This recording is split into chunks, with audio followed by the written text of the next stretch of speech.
Today, we're looking at a blue-black ink by Sheaffer called Blue Black. As always, there's timestamps down below so you can skip around, but if you've got the time, it really does help me out for you to check out the entire video. And if you like blue-black inks, there's a link to a playlist down in the description. If you've been here before, welcome back, and if you're new here, hi, I'm Adam, and I'm an ink guy. I get inks, test them, and share the results with you. Now, writing samples are done on Clairfontaine, Tomoe River, and Rhodia paper. And the first is 90 GSM Clairfontaine. We have no bleeding, no ghosting. The 1.1 has no feather spread, halo sheen. Look at the shading. Look at how blue goes lighter to darker. Black goes dark to light to dark to light to dark. Very nice. The extra fine is about the same tone as the stub.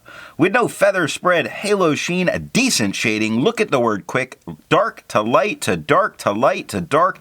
It changes tone on every letter. Fantastic. 4 seconds to dry. Medium is the darkest tone on the page, with no feather spread, halo sheen, still getting some shading. Look at how dog is much lighter than the word the. Quick goes dark to light to dark. Brown goes dark to light, and 7 seconds to dry. Now the scrubby for both don't show nearly the amount of color variation that we get in the writing, and the smear test, you could probably recover it if you smeared while you were writing. To have a range of experience with this ink, all of the writing samples are done with a Jinhao 159 with a 1.1 stub, a Jinhao X450 with a medium, and a Jinhao X750 with an extra fine. Then a Pilot Metropolitan with a medium nib was inked up, used for a day, and used to take the notes for this video. The next standard paper is 52 GSM Tomoe River. We get no bleeding, no ghosting. The 1.1 has no feather spread, halo sheen, no shading. The extra fine is a little bit lighter than the stub, a little bit darker than the stub, with no feather spread, halo sheen, or shade, and 8 seconds to dry. Medium is the same tone as the extra fine, with no feather spread, halo sheen, almost no real shading to see, only a couple darker spots. Like the X in Fox, the B in Brown, the K in Quick, 16 seconds to dry. Scrubby of the extra fine shows no color variation, and we didn't get it, and medium shows a little bit, and we did get a little. The smear test, I don't know that you could recover it if you smeared while you were writing. I agree with Vita. There's a lot to learn by doing multiple chromatographies. The one on the left is done the way it's supposed to be done. A line of ink is put down, and then it's put in the water for 10 to 15 seconds. And we see that it is very quickly bonding with the paper. Not a lot of this is moving.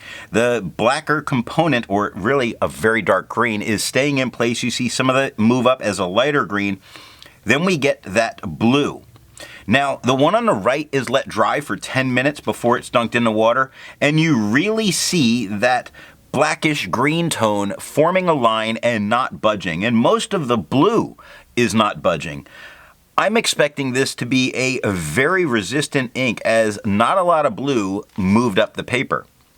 The last standard paper is 80 GSM Rhodia dot pad. We have no bleeding, no ghosting. The 1.1 has no feather spread, halo sheen, very decent shading, where blue goes darker to lighter to darker to lighter, black goes light to dark. The extra fine is a little bit darker than the stub, with no feather spread, halo sheen. It still offers some of that shading, like dog is much lighter a tone than the word quick, brown goes darker to lighter, jumps goes lighter to darker, and 5 seconds to dry. Medium is a tad bit darker than the extra fine. With no feather spread, halo sheen, no real shading here, 8 seconds to dry. Now the scrubby for both show us no color variation, although in the extra fine we do get some. But the smear test, you could likely recover it if you smeared while you were writing. Resistance tests are done to see how this ink can be expected to perform on the page, and more importantly, how hard it may be to clean from your pen. The smear is allowed to dry for 3 days before testing it. Looking at the highlighter, it handles itself incredibly well. I would have a lot of confidence using this ink in a note-taking situation if I wanted to go back and highlight. Now, water is lifting some of that darkest tone, but leaving a majority of this ink behind. Pen flush is breaking up a little bit more of that ink out of the paper than water did.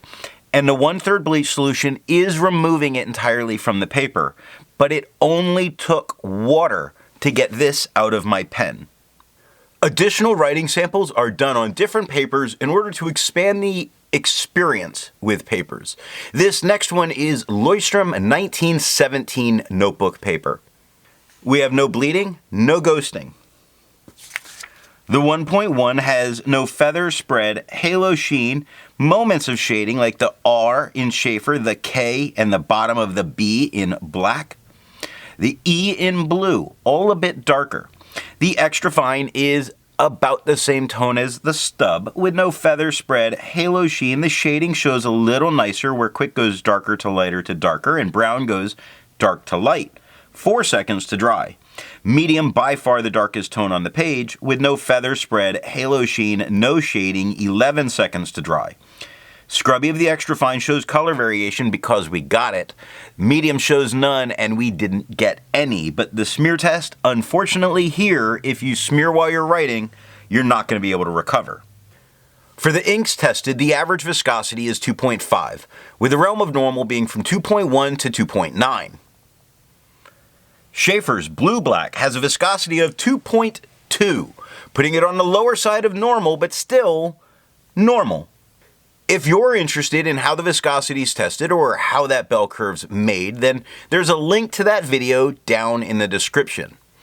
Now, our next writing sample is done on composition notebook paper like you would have used in your labs in science class. The only bleeding that we see here is at the scrubby, and I never really count that against what's going on with an ink. Otherwise, we get no bleeding and no real ghosting. It's performing quite well. The medium at the top has no feather spread, halo sheen, no shade. The extra fine is quite a bit lighter than the medium, with no feather spread, halo sheen, spots of shading like the K in quick. The word the is much darker than the word over next to it, and 3 seconds to dry. Now the scrubby, far left to far right you see here, it does show some color variation, and we do get some here in the smear test. Great news for in a lab, you could recover it if you smeared while you were writing. For the inks tested, the average dry time was 17 seconds, and the realm of normal was 13 to 21 seconds. Sheaffer's Blue Black has a dry time of 8 seconds, making this a very fast drying ink. The last writing sample is done on 28-pound premium copy paper.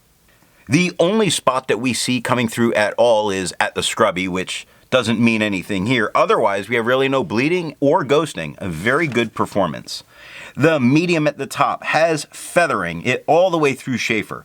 This feathers all over. Now it's tiny little feathers all over. It gives it kind of a woolly look, but I don't see that as stopping many people that had to use this ink on this paper.